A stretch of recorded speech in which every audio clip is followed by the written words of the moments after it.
Hey everybody. So we're up here on the Appalachian Trail and we're coming up to the crossing point with the what I believe to be the original Crown Point Road, and this is my third trip up here. For those of you real quick who don't know what the Crown Point Road is or was, it was the first cut road through Vermont running north-northwest. It went from Fort Number 4 at Charlestown, New Hampshire on the Connecticut River up through Vermont, making use of old Indian trails, all the way to the lake, which bears the name Champlain. And across that lake was a fort called Crown Point.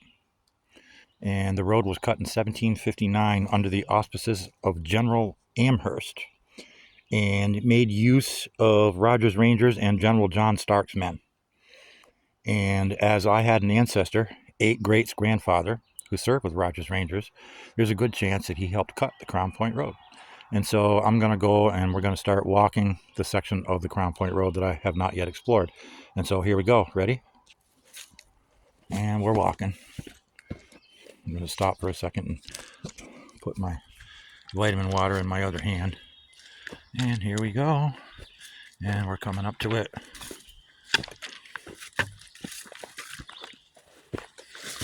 And there's one of your blazes that indicates you're on the Appalachian Trail, right? And so here's where we were the other day. That's the way I came up the other day. And then here's where it keeps on going. And so, without further ado, I think that we're going to start walking down this road. Ready? Here we go. This segment of the road goes around the gorge and the falls down in Clarendon, which you have to hike through, basically, to get up to here. But back in 1759 or so, they didn't have an advantage of, a suspension bridge over a gorge and things like that. So they had to do this. And it definitely looks to be 20 feet wide and definitely looks to be a very old road cut through the woods. And all the research I've done says the Appalachian Trail crosses the original Crown Point Road in about this area. So, like I said, I'm sure I found it. Segments of it can still be found, especially down in Wethersfield, Springfield, Vermont area. I'm up in the Clarendon, Vermont area. And this is a really neat spot. And we're just walking. Imagine the trees in here in the 1750s. Probably at least this big, if not bigger. Right? And probably lots of hemlock, lots of spruce, lots of white pine, and birch, and beech. Not unlike nowadays. For a while, Vermont was almost entirely clear-cut by the mid-19th century. And then, once again, when it didn't become profitable to raise sheep and grow tobacco here, it was once again left to return to forested. And so most of what you see is, in fact, actually secondary growth. But I know where there are pockets of trees in this state that are at least 400 years old. And I believe, according to history, there are still a couple of trees in Vermont that bear what's called the King's Mark. And that was white pine trees that were marked for masts of ships by agents of the King of England, i.e. and or France, and marked. Don't touch this tree, this is for the benefit of the king. There's still 2 or 3 of them in Vermont. And we're still walking down what I believe to be the remnants of the Crown Point Road. I'll catch up with you soon. And here we are, still walking remnants of what I believe to be the original Crown Point Road through Vermont. And just a quick note, if you decide to do a day hike and stuff, you should probably come a little more prepared than what I've done. Because I've just come with a bottle of vitamin water in my walking stick here. And only because I've been up here several times and I know the area very well. And also I live, within a 40-mile drive. So, and I've got my cell phone, obviously. But typically you should have a backpack with extra socks and, like an extra top, a warmer sweater, and definitely more liquids to drink, especially if you're planning on being out here for a while. I just wanted to bop out here today real quick for a quick sunset walk. because I'm so proximate to this area and because it fascinates me so much. Catch up with you again soon. Hello again. We're back and we're still walking what I believe to be the original Crown Point Road. And I would bet dollars to donuts. This road is starting to go downhill now, so it's coming off the mountain and going to be doing the old go around the gorge part. And probably if I was to walk a few miles further, I would find where it actually parallels and eventually crosses the Otter Creek. So I'm going to walk a little ways further here. And then I'm going to stop yakking.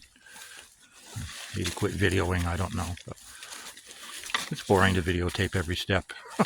I watch movies. I watch stuff like this. I watch YouTube videos too. So I get it.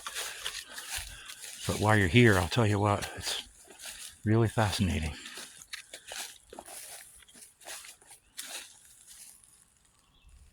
There's a marker on this tree over here, some sort. I'm going to go see what it is. Off to the side here. It says U.S. boundary. Now we know that that's not a boundary to the United States. What that is probably a geological survey boundary. And most likely it indeed includes this segment of what I believe to be the Crown Point Road.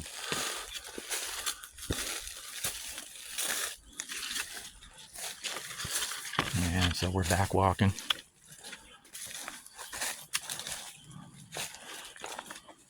I'm going to have to end up storing a lot of these videos on a flash drive or something. This is just my little cell phone, you know.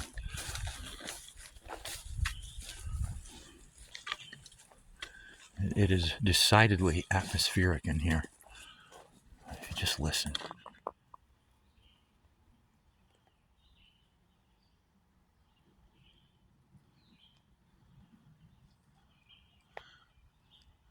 And the woods just keep on going and going and going. And the road just keeps going and going and going. Catch up with you soon. Okay, we're headed down a long slope, and I can see that this closely parallels a rock wall that has obviously been here for a minute or two. And if you look, you can see them all here. And that's what they would do, is they would scrape and cut these roads. They would pile the rocks off to one side and delineate the road with it. Not only that, but when the road was so-called improved and or cut, there probably were a lot of these stone walls already here, because these were Native American pathways. And the Crown Point Road made extensive use of them, modified them, recut them, etc., etc., etc.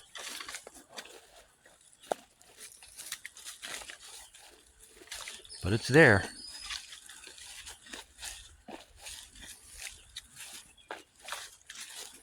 And this is just so neat to do this. This road just keeps going. Like I said, I'll bet you it just keeps right on going for miles until it ends up paralleling the Otter Creek and eventually crossing it. Then it goes up through towns called Proctor and Pittsford. Then it bears west again over towards Lake Champlain. Whoops, nothing like stumbling and tripping because you're busy filming. Watch where I'm going. Good thing I don't dance around cliff edges, huh? I'd be another one of those YouTuber statistics.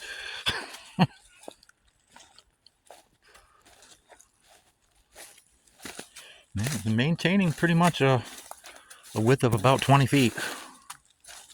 Which, according to the history I've studied, says that's about right. Now, down by the Black River, as you get nearer Springfield, where it actually crosses over to Fort Number 4, where there was a ferry, I imagine, there are parts of the Crown Point Road that are actually the Appalachian Trail. The Appalachian Trail just kind of goes right over it. Very small, short sections, but I've seen it watching other films of people who found sections of this road. Everyone take care. Catch up with you in a moment. Okay, yeah, this is definitely distinctly curving around now, and definitely manages to avoid the gorge and the falls down there. And we have a large fallen tree in the way. And the road just keeps on going. and going. Let's see. Let's do it the lazy way and go around the tree, shall we?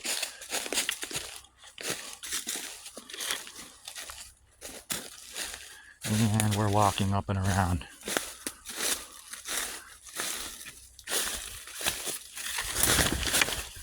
And there we are. And the road just keeps on going.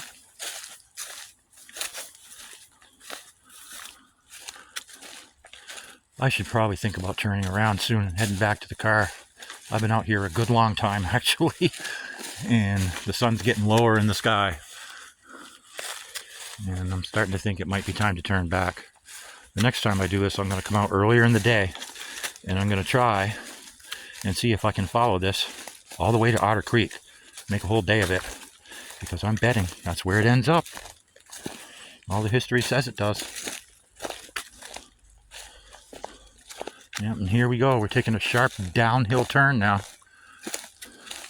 Definitely comes up way past the gorge. All right. I'm going to probably go down around that bend, and then I'm going to turn around. Because since leaving the car, I've gone at least a mile. You know, at my age, etc., etc. Just a little bit further.